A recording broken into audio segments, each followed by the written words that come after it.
একবার তুমি ভালোবাসতে চেষ্টা করো, দেখবে নদীর ভিতরে মাছের বুক থেকে পাথর ঝরে পড়ছে। পাথর পাথর পাথর, আর নদী সমুদ্রের জল। নীল পাথর লাল হচ্ছে, লাল পাথর নীল। একবার তুমি ভালোবাসতে চেষ্টা করো। বুকের ভেতর কিছু পাথর থাকা ভালো, ধ্বনি দিলে প্রতিধ্বনি পাওয়া যায়।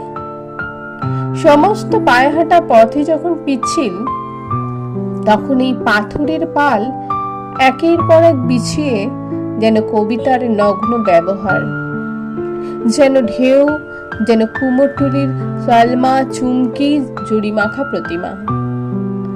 বহু দূর হেমন্তের পাশুটে নক্ষত্রের দরজা পর্যন্ত দেখে আসতে পারি। বুকের ভেতরে কিছু পাথর থাকা ভালো। চিঠিপত্রের বাক্স বলতে তো কিছু নেই, পাথরের ফাঁক ফোকরে রেখে এলেই কাজ হাসিল। অনেক সময় তো ঘর গড়তেও মন চায়। মাছের বুকের পাথর ক্রমেই আমাদের বুকে এসে জায়গা কমে নিচ্ছে। আমাদের সবই দরকার। আমরা ঘর বাড়ি গড়ব, সভ্যতার একটা স্থায়ী স্তম্ভ তুলে ধরব। রূপলি মাছ পাথর ঝরাতে ঝরাতে চলে গেলে একবার তুমি ভালোবাসতে চেষ্টা করো।